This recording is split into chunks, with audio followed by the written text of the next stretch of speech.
We are honored to have with us one of the country's leading entrepreneurs and businessmen, but also a man who's helped countless thousands of others get started on the road to economic success and having a viable, successful business enterprise. Grant Cardone, of course, owns and operates one of, I guess, 7 privately held companies, but also has a private equity real estate firm, Cardone Capital, with a multi-billionaire portfolio of over $4.7 billion. He is far more than just a businessman and an entrepreneur. He has a very pungent and I would say entertaining presence on X. It is my great honor to welcome Grant Cardone to the Stone Zone today. Roger, always great to be with you, my friend. I'm delighted that you could make it, and we're very grateful. I wish I could do those stripes the way you do them. You know, you do fashion probably better than anybody in the game today. Well, that's very kind. I'm a clothes horse, and I admit it. Yeah. All right, Grant, I'm really glad that you could join us today because there is so much happening that I want to hear your views. We haven't seen much from Kamala Harris in terms of actual policy proposals, but what we have seen seems pretty scary to me. Let's start with this idea that she would change the capital gains tax so that you would have to pay taxes on appreciation of things that you haven't sold. Yeah, well, there's 2 parts of that she proposes. Okay. And let me just say this. This woman is either financially illiterate or worse, she believes her audience is. And I happen to think it's the latter, not the first. It could be a combination of both, but a 45% capital gains tax. The first part of that is if your mother was lucky enough or grandmother was lucky enough to buy a house back in 1950 for $7,500, and that house is worth, let's say $1 million today, just for simple math, the government would take $450,000 of that gain. 450 of the $1 million would be taken from your mother or grandmother in this case. This would create an immediate depression in this country. Okay, it would cause most of the wealth in this country is tied up in the equity in people's home. It's about $15 trillion today. And it would just be devastating, Roger, to wipe out people's gains. That's just the house. It would happen also to stocks, bonds, anything that had grown or appreciated. If you owned Apple stock, were lucky enough to buy that 25 years ago, all that could be wiped out. The second part of that, by the way, can never be done. And this is why I wonder if she's illiterate or she believes her audience is, that you would pay gains on something you haven't yet sold. Meaning that same grandmother would owe the government, the IRS, $450,000, even if she hadn't sold the house, which she can't get the money. So think about all the farmers and the ranchers and the business owners. I own a business I started with no money because I live in this country and I work hard and I do the right things. This company's worth, it's worth a lot of money today. I haven't taken any money out and I don't owe any money. The government could walk in. This is seizure of property. This is communism. This is like, we're going to take what you built and we're going to, divide it amongst the people. Very well put. In other words, remember they told us when Donald Trump was elected, there was going to be a stock market crash. In this case, the calamity you describe, I think, is very real. She's also proposed, if I'm reading it right, a grant of $25,000 to basically anyone who wants to buy a home, whether or not they have the ability to subsequently service a mortgage or not. Now, I'm older than both of you guys, and I remember we tried this once before when Andrew Cuomo was the Secretary of Housing and Urban Development. We did the exact same thing. We made mortgages available to people who could never, ever be able to service a mortgage. This was when Bill Clinton was president. That's right. And it caused an across-the-board economic crash, not just 20 million people lost their homes because of that. They ended up losing something they didn't have. Some of those people are still underwater in those homes. That was devastating. So I didn't mean to interrupt you, Roger, but this $25,000 tax credit for everybody who doesn't know, you can get that now. You do not need the government to give you a $25,000 tax credit that's going to be funded by taxpayers. You can get it from your builder right now. You can buy a brand new house today cheaper than you can buy a 20-year-old house. And you could probably get the entire down payment funded by the builder today. You don't need the government involved in these programs.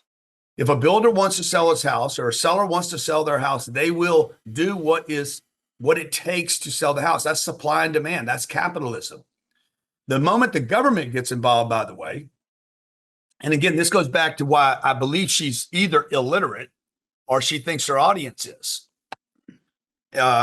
Which it's terrible to think that you believe your audience is so stupid they would believe this stuff.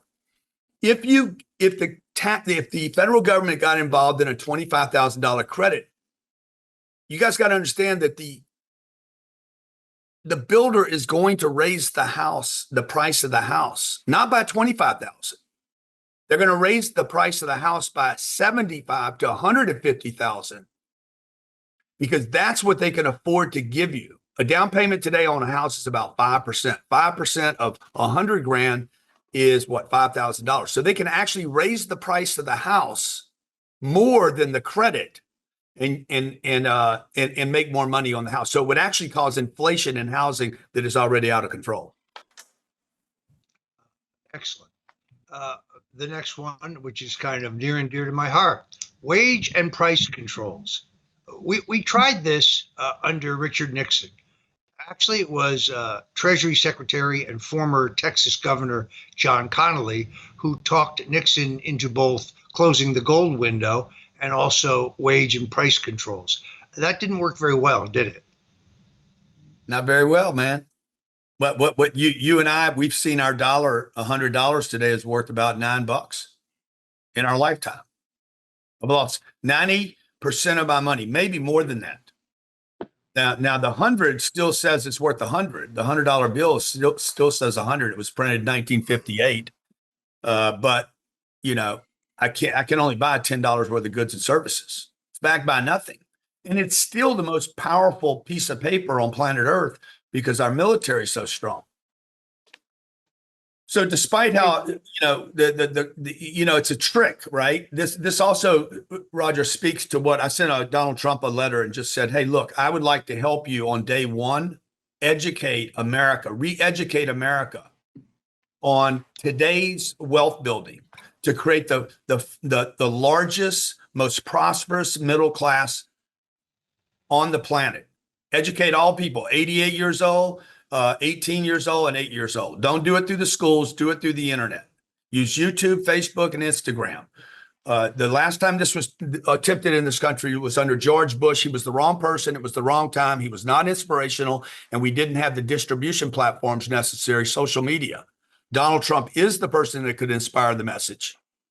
Education is a problem today, okay? It would not be about financial literacy, but it'd be about prosperity, to literally educate. I would like to be the prosperity czar for Donald Trump. Guarantee all people wealth, not just the middle class, not just the good earnings, but how to actually crack the tax code like wealthy people do, how to invest the way the wealthy people do, how wealthy people make moves that just workers don't know about. And I think the goal would be under Donald Trump is to create the most prosperous middle and upper middle class that we've ever had in this country. Excellent point. Of course, Robert Kennedy, I think, has been key in identifying the vanishing middle class as an issue. I mean, to his credit, in two particular areas, I think he's brought more public focus on the lack of affordable housing than anyone in recent memory, and also the vanishing middle class, with the giant gap between those who are extremely poor and those who are extremely rich. Troy, do you have a question for our guest, Grant Cardone, who, just to remind folks, he is the head of Cardone Capital. He also has an online business and sales education platform operation, which has helped over 650,000 individuals, including many Forbes 100 clients. So just use that as an example that exactly what he proposes here could indeed work. Question to you, Troy. So you deal in the world of money, and so you know this better than anybody. The Trump tax cuts passed in 2018. They're set to expire in 2025. I don't think a lot of people understand this.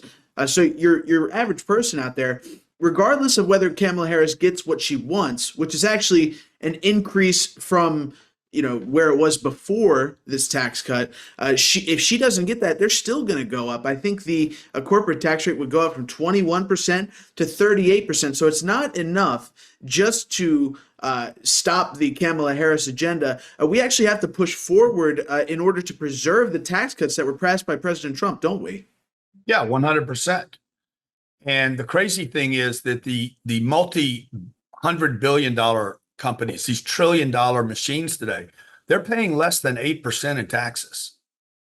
So even when they release this and taxes go up, Troy, the benefit of a company that has billions of dollars is they can still crack or use the tax code to their benefit that the regular middle class people cannot.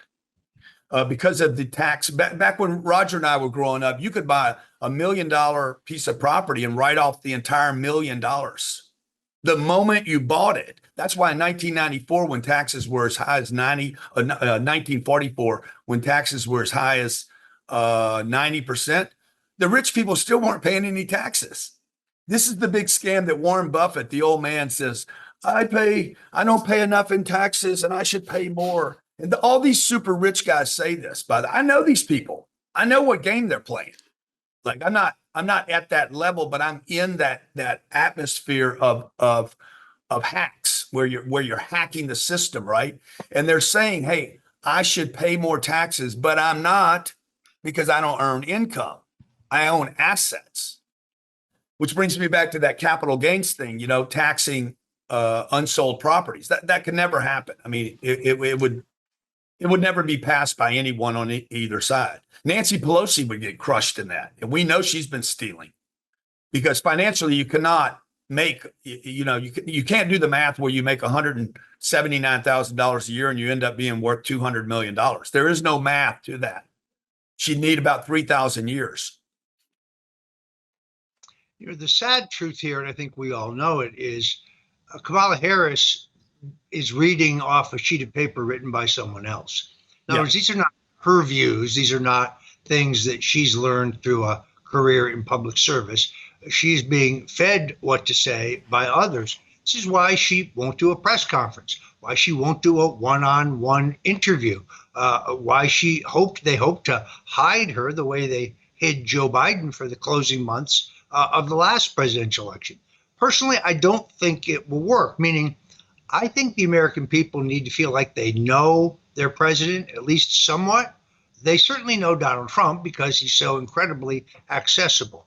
I don't believe that she can get away with hiding for the balance of this campaign.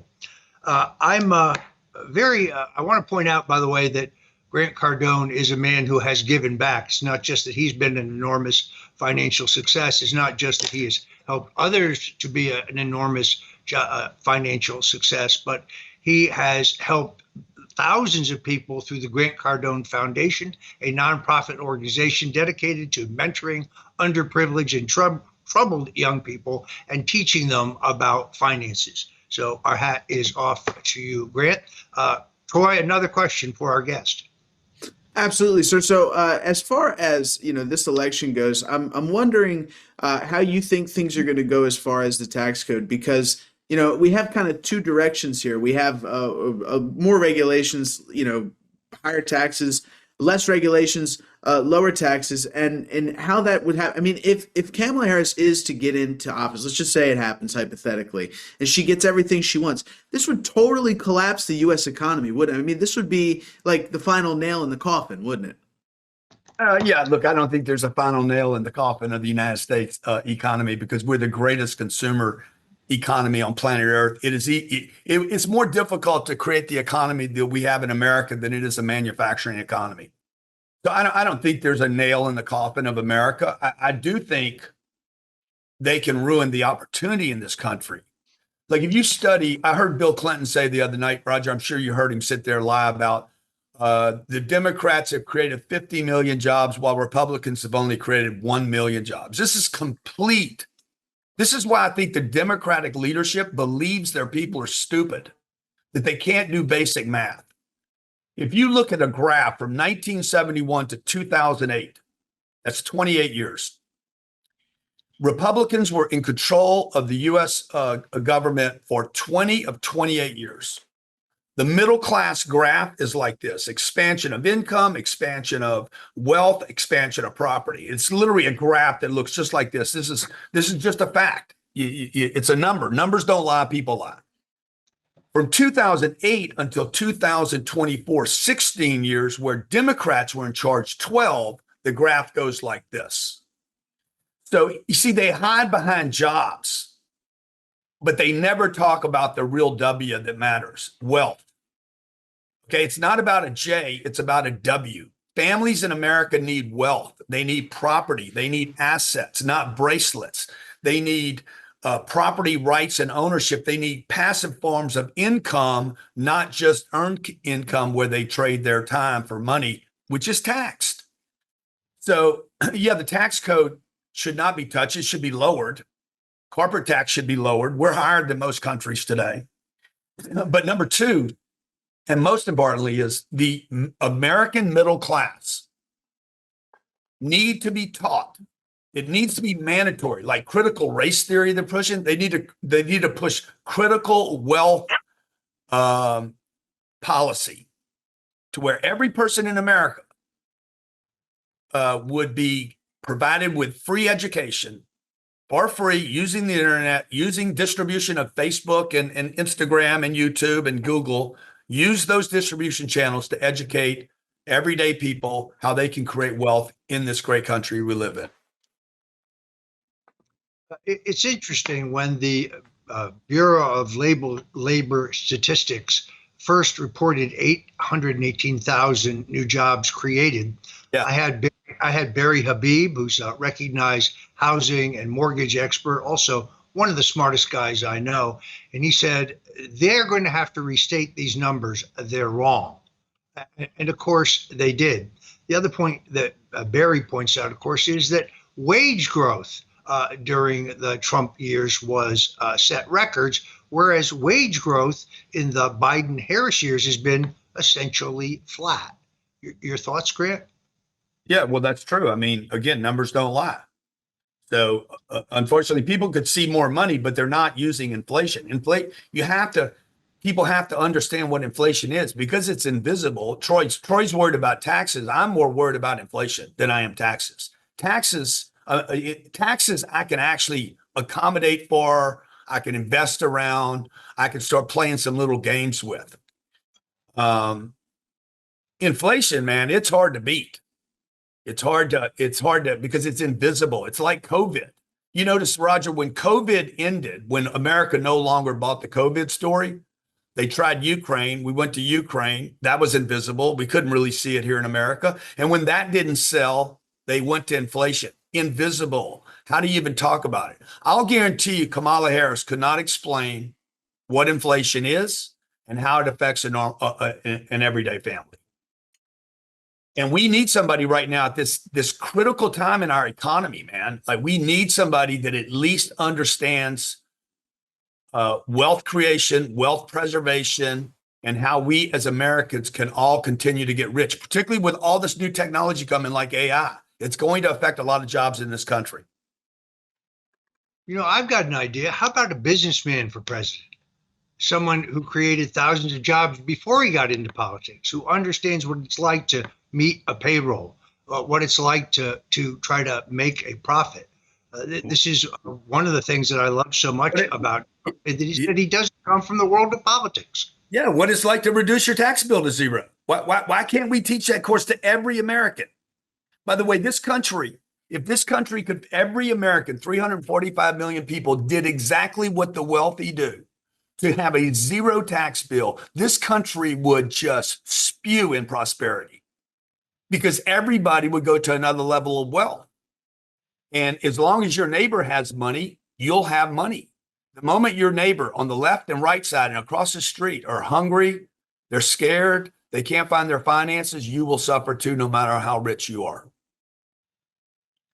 Yeah, I remember when somebody leaked Donald Trump's tax returns and folks found out that he had not paid that much in taxes, but worked completely within the tax code, Yeah. as if we think that that was stupid. That's not stupid. That's smart, which is exactly the way he handled it. I think they were greatly disappointed in the impact of the leak of those documents. And to this day, we still don't know how his tax returns became public. Troy, another question for Grant Cardone. Can I just say something on that, Roger? Can I just say that I don't think Donald handled that very well either, because he could have come out and just said, guys, I do my best not to pay $0 in federal taxes, because that money then goes to fund some war in some country that has nothing to do with me. He would have then finished by saying, by the way, I paid $1.2 billion in property taxes. Last year, I paid no federal, and I paid $42 million in property taxes right here in my local market. So I want to pay property taxes. I don't mind supporting the local community where I work, where I live, where I build a business. But I don't want to fund Ukraine or Afghanistan or Vietnam. Roger, you and I have seen trillions of dollars sent to countries that we probably haven't even visited. No, and also countries where we don't have any inherent interest. I mean, this fight in Ukraine is absolutely clear. We're in violation of two different agreements, the Budapest Memorandum and the Minsk Accords. We have very specifically pledged not to push Ukraine into NATO, which is Putin's real line in the sand. What that means, of course, is we've agreed not to mount NATO missiles on the ground in Ukraine aimed at Russia, as well as biolabs, which the government first admits are there, but then denies are there. No, I don't think that's what people want their tax money to be used on. Let's move into politics, because I want to get your views. Your opinion on the impact of Robert F. Kennedy's historic announcement that he was essentially suspending his campaign to endorse Donald Trump, the most famous name in Democrat dynasty politics, the Kennedys. A Kennedy endorsing the Republican nominee for president, to me, is still breathtaking, but I'd like to know what you think. Yeah, I think it's fantastic, man. I was so excited to hear that. You know, I've interviewed him, and I am very much, I grew up, half my life I was a Democrat. I grew up believing Democrats were going to take care of the little guy. I grew up with, my mom was a single mom. I remember John Kennedy getting assassinated. I watched on TV as Robert got assassinated. I've always been pulled by that bootstrap, we're gonna help the little guy message. And the Kennedy story was phenomenal. First Catholic family to be a president and in politics. And when he came out, man, I was like, oh my God, this could be a death blow to the Kamala thing. Okay. And I also love it that Robert's so focused on this vaccine thing that everybody says there's no reality on. Like, if you look at the number of shots that babies are given today, my kids have never had a shot, much less there's like 140 shots now. So I'm excited about that. I'm excited about him focusing on the food supply. I think he's going to wake Mr. Trump up to a lot of stuff that's going on that Donald maybe has not been looking at, including the vaccines and including the food supply. We probably have a $4 trillion problem in this country with obesity, diabetes, because of our food supply. It's never been confronted. Big pharma and the food companies, and I know this sounds conspiratorial, but something's wrong here. there's something wrong, because you can go to Italy or you can go to France and you can eat as much as you want and you don't feel and look bad. Eat the same way here in America and you're going to be overweight. You're going to feel sick. You're going to be lethargic, foggy head, something. And I'm hoping Robert really brings that to the people's attention. I really think that this is a breakthrough, because I haven't spoken to Robert Kennedy, but I have spoken to the president. This is going to be a full partnership. In other words, this is just not window dressing for a campaign.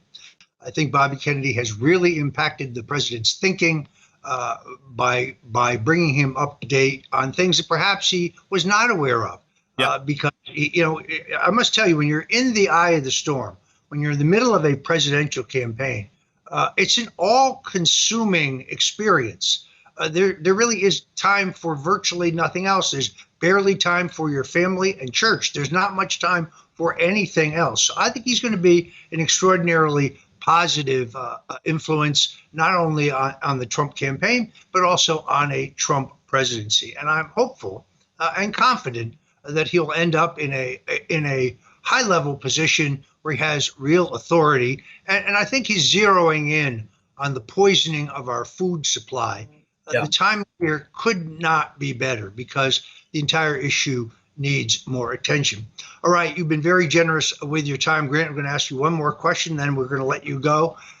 What would you tell a young person today who's just starting out in business? If you had one piece of advice, what would that be? Don't hang out with your peers. Okay. Reach up the food chain, go to 10 years older, people that are in business. I wouldn't give them one piece of advice. No drugs, no weekends, no girls if you're a boy, no boys if you're a girl. Leave them alone. Get your money right. Don't go to college, and don't waste your time in weekends. No drugs, no alcohol. Excellent advice. Excellent advice. All right, Grant Cardone, thank you for much for joining us today on the Stone Zone. You've been very generous with your time. We are big fans here at the Stone Zone. God bless you and Godspeed.